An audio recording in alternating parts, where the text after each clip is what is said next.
Hello guys, welcome back to my channel. इस video में जो है हम लोग क्लास सेवेंथ का हिंदी का जो है सैम्पल पेपर करने वाले हैं, वो भी एनुअल एग्जामिनेशन का। ठीक है, तो ये जो पेपर है ये एक सैम्पल पेपर है और ये जो पेपर है ये केंद्रीय विद्यालय का जो है प्रीवियस ईयर पेपर से बनाया गया है। ठीक है, तो चलिए वीडियो को जो है शुरू करते हैं। यहाँ पे सबसे फर्स्ट सवाल से, यहाँ पे सबसे फर्स्ट सवाल में क्या है, आपको जो है एक पैसेज दिया गया है और इस पैसेज को पढ़ना है, गद्यांश को पढ़ना है और फिर आपको जो है नीचे कुछ एमसीक्यूज दिए गए हैं जो आपको क्या करने हैं, सॉल्व करने हैं। ठीक है, तो देखिए पहले हमको क्या करना पड़ेगा, इसको पढ़ना पड़ेगा तभी तो हम इसका आंसर बता सकते हैं। ठीक है भाई, तो पढ़ते हैं इसको। संघर्ष के मार्ग में अकेला ही चलना पड़ता है, कोई बाहरी शक्ति आपकी सहायता नहीं करती है। परिश्रम, दृढ़ इच्छा शक्ति व लगन आदि मानवीय गुण व्यक्ति को संघर्ष करने और जीवन में सफलता प्राप्त करने का मार्ग प्रशस्त करते हैं। दो महत्वपूर्ण तथ्य स्मरणीय हैं। प्रत्येक समस्या अपने साथ संघर्ष लेकर आती है। प्रत्येक संघर्ष के गर्भ में विजय निहित रहती है। एक अध्यापक ने विद्यालय छोड़ने वाले अपने छात्रों को यह संदेश दिया था, तुम्हें जीवन में सफल होने के लिए समस्याओं से संघर्ष करने का अभ्यास करना होगा। हम कोई भी कार्य करें, सर्वोच्च शिखर पर पहुंचने का संकल्प लेकर चलें। सफलता हमें कभी निराश नहीं करेगी। समस्त ग्रंथों और महापुरुषों के अनुभवों का निष्कर्ष यह है कि संघर्ष से डरना अथवा उसे विमुख होना अहितकर है, मानव धर्म के प्रतिकूल है और अपने विकास को अनावश्यक रूप से बाधित करना है। आप जगिए, उठिए, दृढ़ संकल्प और उत्साह एवं साहस के साथ संघर्ष रूपी विजयी रथ पर चढ़िए और अपने जीवन के विकास की बाधा रूपी शत्रुओं पर विजय प्राप्त कीजिए। ठीक है, तो ये हमने एक बार पढ़ लिया। अब जो है हम लोग आंसर करते हैं। मनुष्य को संघर्ष करने और जीवन में सफलता प्राप्त करने का मार्ग प्रशस्त करते हैं। कौन? परिश्रम, लगन, आत्मविश्वास। परिश्रम, दृढ़ इच्छा शक्ति व लगन। देखो पैसेज में जो है ये दिया है तो हम इसी को चूज करेंगे। ठीक है, देखिए यहाँ पे परिश्रम, दृढ़ इच्छा शक्ति व लगन है ना, ध्यान से देखो, यहाँ पे हाईलाइट कर देते हैं। और बोला जा रहा है ख में, प्रत्येक समस्या अपने साथ लेकर आती है। क्या लेकर आती है भाई? संघर्ष, चुनौतियां, कठिनाइयां, सुखद परिणाम। तो समस्या के साथ संघर्ष तो आएगा ही, मेहनत तो करना ही पड़ेगा। अगला है समस्त ग्रंथों और अनुभवों का निष्कर्ष क्या है? क्या निष्कर्ष है? संघर्ष से डरना या विमुख होना अहितकर है ना, यही दिया हुआ है। देखो, डरना अथवा उससे विमुख होना अहितकर है, समस्त ग्रंथों और महापुरुषों को निष्कर्ष। मानवीय शब्द में मूल शब्द और प्रत्यय क्या है? मतलब मानव और ये लगा है ना, मानव और ये मूल शब्द है और इसके लास्ट में एक ये लगा है ना, जिसे जो इसका अर्थ है वो क्या है, सेम रह रहा है, लेकिन जो उसका ये नाउन था पहले मानव, अब क्या हो गया, मानवीय यहाँ पे हो गया। ठीक है, तो इसको क्या हम लोग बोलते हैं? प्रत्यय बोलते हैं। तो ये हमसे पूछ रहा है कि इसका मूल शब्द और प्रत्यय कौन है। ये वाला मानवीय है, ये है, ये चारों ऑप्शन में से जो है वो कौन सही है? ठीक है, तो ऑप्शन सेकंड क्या है, वो सही उत्तर है। ठीक है, अगला देखो सवाल क्या है। संघर्ष रूपी विजय रथ पर चढ़ने के लिए आवश्यक है दृढ़ संकल्प, निडरता, दृढ़ संकल्प, उत्साह। क्या है, ऊपर देख ही लेते हैं ना।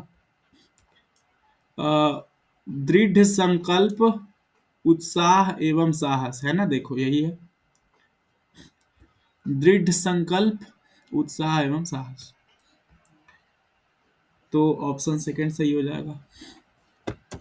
एक और पैसेज है, ठीक है, उसको अब पढ़ते हैं हम लोग। ये एक पैसेज था, अब दूसरा पैसेज। नीचे ये जो दिया है इसको अब पढ़ते हैं। ठीक है, हाँ, रंग रंग के रूप हमारे अलग अलग हैं क्यारी क्यारी, लेकिन हम सबसे मिलकर ही इस उपवन की शोभा सारी। एक हमारा माली, हम सब रहते नीचे एक गगन के, हम सब सुमन एक उपवन के, सूरज एक हमारा, जिसकी किरणें उसकी कली खिलती, एक हमारा चांद चांदनी, जिसकी हम सब को नहलाती, मिले एक से स्वर हमको हैं, भ्रमरों के मीठे गुंजन के, हम सब सुमन एक उपवन के। ठीक है। कांटों से मिलकर हम सबने हंस हंस कर जीना सीखा, एक सूत्र में बंधकर हमने हार गले का बनाना सीखा, सबके लिए सुगंध हमारी, हम श्रृंगार धनी निर्धन के, हम सब सुमन एक उपवन के। ठीक है। तो अब ये पैसेज हमने एक बार पढ़ लिया, अब इसका उत्तर देखते हैं। उपवन की शोभा किस बात में है? ठीक है, इसका उपवन का शोभा जो है वो किस बात में है? एक जैसी क्यारियां होने में, कोई भी विशेषता ना होने में, अलग अलग रूप रंग और अलग अलग क्यारियां होने में, एक जैसा रूप रंग होने में। ठीक है। तो देखो ऊपर क्या दिया हुआ है, रंग रंग के रूप हमारे अलग अलग हैं क्यारियां, लेकिन हम सब मिलकर इस उपवन की शोभा सारी। देखो तो शोभा कैसे बढ़ रहा है, रंग रंग के रूप हमारे अलग अलग रूप है। ठीक है, अलग अलग क्यारी है, तो इसी से जो है हमारा क्या बढ़ रहा है, शोभा बढ़ रहा है। तो कौन सही हो जाएगा, ये होगा, अलग अलग रंग रूप अलग अलग क्यारियां होने से ही शोभा बढ़ रही है उपवन की। अगला है, मिले एक से स्वर हमको हैं, पंक्ति का मूल भाव है। इसका मतलब, ये पंक्ति का मतलब क्या है, सब एक जैसी बात बोलते हैं, मिले एक से स्वर हमको हैं, सबके विचारे में एकता है, सब एक जैसी उल्टी सीधे बात बोलते हैं, नहीं, सब जो है वो एक जैसी बात बोलते हैं, इसका मतलब ये है। ठीक है, चलिए अगला है, कांटों से मिलकर हंस हंस कर है जीना सीखा, में कांटे किसे कहा गया है, कांटा किसे कहा गया, तो जीवन के मार्ग में आने वाली बाधाओं को कांटा कहा गया। एक सूत्र में बंधकर हमने हार गले का बनाना सीखा का भाव है, इसका भाव क्या है, एक धागे में बांधकर हार बनाना, गले का हार बनाना, एकता का जीवन, एकता का पालन करके प्रेम से रहना। ठीक है, ये इसका मतलब है, ऑप्शन सेकंड।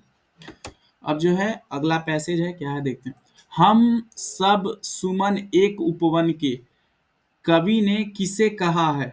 ठीक है, तो एक बगीचे के फूलों को, एक बस्ती में रहने वाले को, एक देश में प्रेम पूर्वक रहने वाले को, इस ये कह रहे हैं कि हम जो सारे लोग हैं वो हम एक ही उपवन के हैं, है ना। अब देखो यहाँ पे हिंदी व्याकरण का सवाल है, निम्नलिखित प्रश्नों के उत्तर निर्देश अनुसार दीजिए।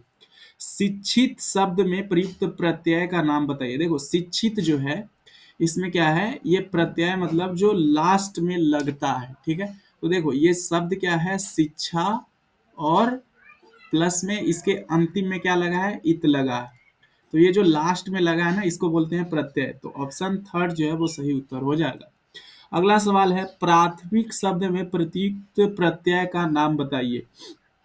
तो प्राथमिक में देखो क्या लिखा है, प्रथम जोड़ इक, है ना, प्रथम जोड़ इक, है ना, तो प्राथमिक हो गया ये। ठीक है, तो इसमें भी क्या लगा है भैया, इक लगा है। राजा रानी में कौन सा समास है, देखो राजा और रानी, यहाँ पे देखो दोनों पद जो है वो क्या है, प्रधान है, और ऐसा लग रहा है जैसे दोनों पद में द्वंद्व हो रहा है, लड़ाई हो रहा है, तो यहाँ कौन सा हो जाएगा, द्वंद्व समास।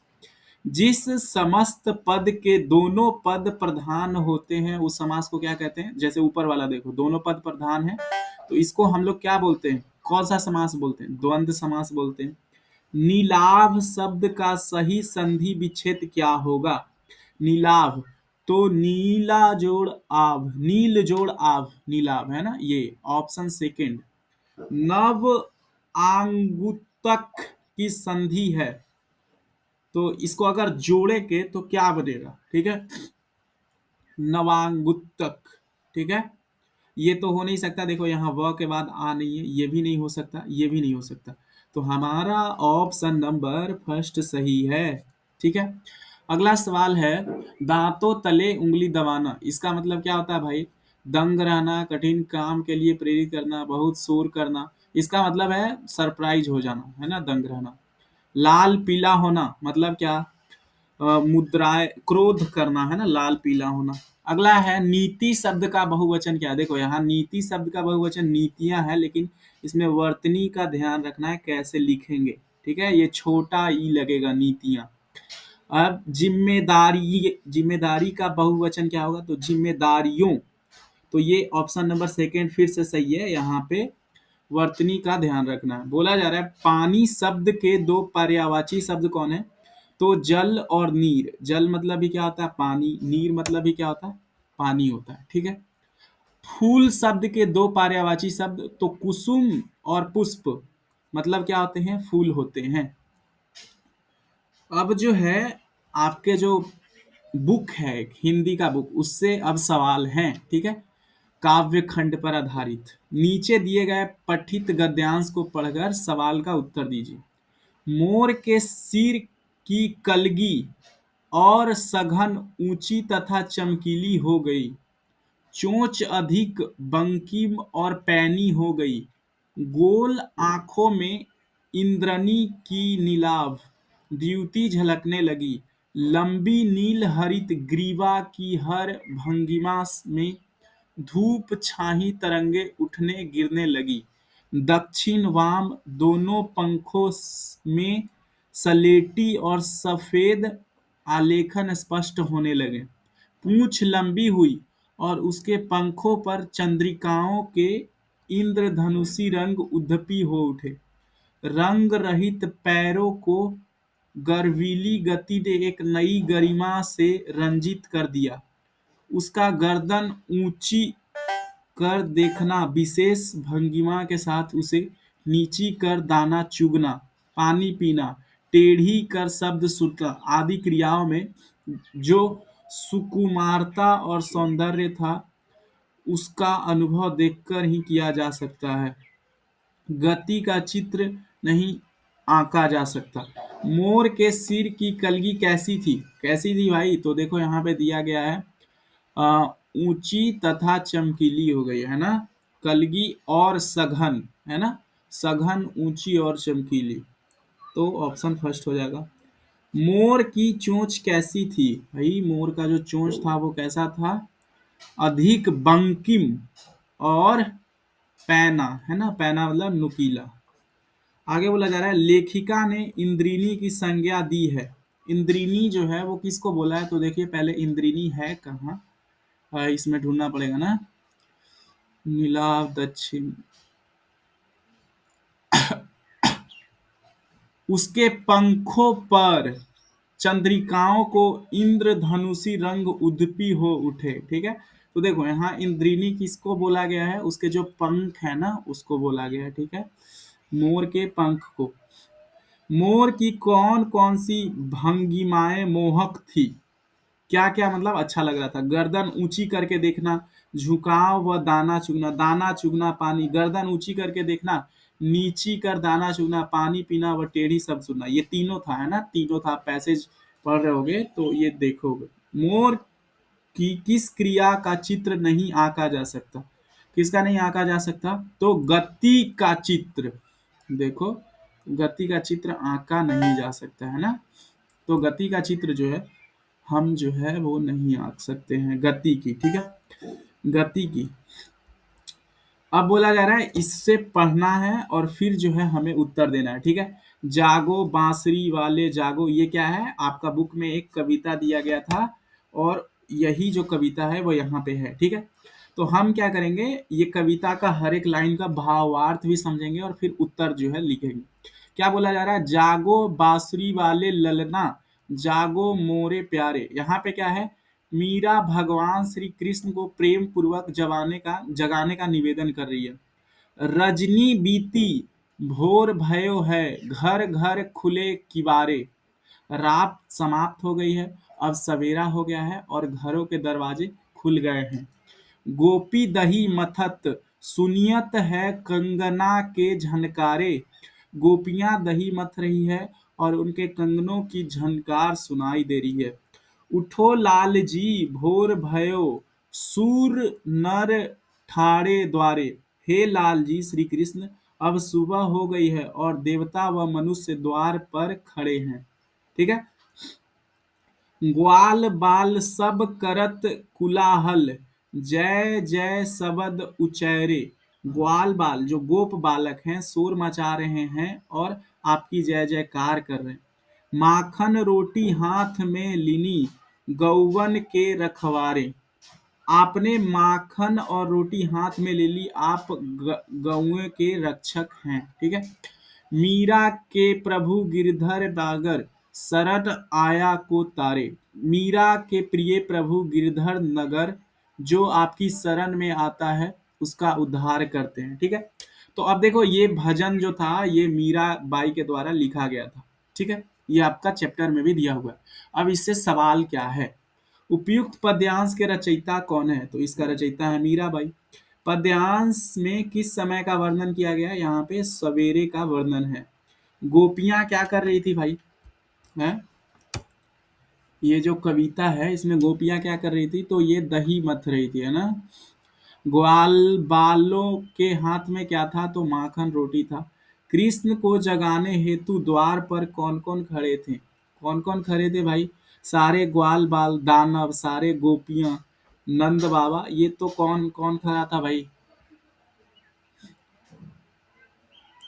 सारे ग्वाल बाल जो थे वो खड़े थे। ठीक है। निम्नलिखित प्रश्नों में से किन्हीं दो प्रश्नों का उत्तर दीजिए। ठीक है। हमें कोई दो प्रश्न का उत्तर जो है वो देना है। बोला जा रहा है किन विशेषताओं के कारण हॉकी भारत का राष्ट्रीय खेल माना जाता है? आपको पता है हॉकी जो है वो भारत का राष्ट्रीय खेल है। तो इसको भारत का राष्ट्रीय खेल मानने के पीछे क्या विशेषताएं हैं? तो पहला है ऐतिहासिक सफलता। भारत ने 1928 से लेकर 1956 तक 6 स्वर्ण पदक जीता है ओलंपिक खेलों में। ठीक है, लगातार। दूसरा क्या है? प्रारंभिक लोकप्रियता। मतलब स्वतंत्रता से पहले और उसके बाद भी हॉकी पूरे भारत में एक लोकप्रिय खेल था और इसको बड़े पैमाने पर खेला जाता था।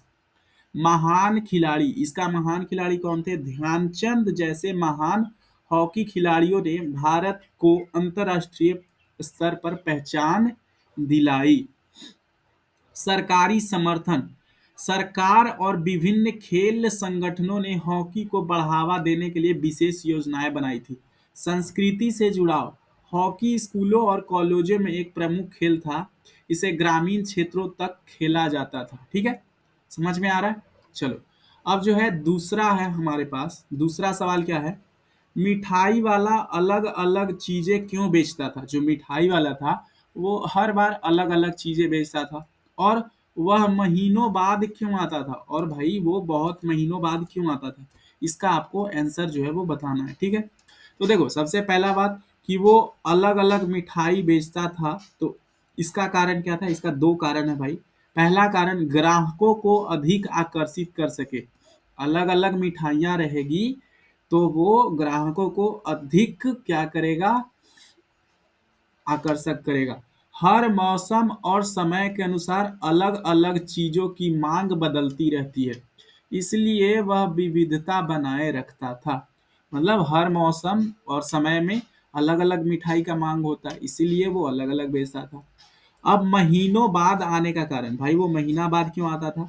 तो मिठाई वाला शायद घूम घूम कर अलग अलग जगहों पर व्यापार करता था, इसलिए लंबे अंतराल पर आता था। वह एक ही गांव या मोहल्ले में हर दिन ना आकर दूसरी जगहों पर भी व्यापार करता था और फिर वापस लौटता था। संभवतः वह त्योहारों या विशेष अवसरों के समय आता था जब मिठाइयों की ज्यादा मांग होती थी, और हो सकता है कि सिर्फ त्योहार पर बेचने आता हो। तीनों कारणों में से कोई भी हो सकता है बच्चे। ठीक है। चलिए, ये दो का हमने आंसर दे दिया। ये तीसरा का आप देना चाहें तो दे सकते हैं, तीसरा सवाल भी था। अगला सवाल है, पक्षियों को पालना उचित है अथवा नहीं? अपने विचार लिखिए। जो हम लोग पक्षी को पालते हैं जैसे तोता है, उसको आपने पाला तो क्या ये जो बात है ये उचित है या फिर अनुचित है? पक्षियों को पालने के पक्ष में तर्क दिए जाते हैं। ठीक है। यह उनकी सुरक्षा, देखभाल और बच्चों के लिए शिक्षात्मक होता है। भाई क्या कि उनके तर्क में क्या बोला जा रहा है कि भाई हम लोग उनको पालेंगे तो वो सेफ रहेंगे, उनका हम लोग देखभाल करेंगे, खाना वाना देंगे, है ना, घर रहने के लिए देंगे छोटा सा, और बच्चों के लिए शिक्षात्मक होता है। उनकी चहचहाहट घर में सुखद वातावरण बनाती है, परंतु यह उनकी स्वतंत्रता का हनन है। लेकिन दूसरा पक्ष क्या है कि भाई वो लोग फिर फ्री नहीं रहेंगे। पिंजरे में रहने से उनका प्राकृतिक जीवन बाधित होता है। जो वो नेचुरली रहते थे बाहर, वो क्या हो रहा है, अब नहीं रह पाएंगे ना वैसे, जिससे मानसिक और शारीरिक कष्ट हो सकता है, जिससे उस पक्षी को ये सारे कष्ट हो सकते हैं। पक्षियों को व्यापारिक रूप से खरीदना और बेचना भी शोषण का बढ़ावा देता है। क्या कि व्यापारिक रूप से हम लोग खरीद रहे हैं, बेच रहे हैं, तो ये भी क्या है, उसका शोषण ही है। पक्षियों को पालने के बजाय हमें उन्हें प्राकृतिक आवास में सुरक्षित करना चाहिए, है ना।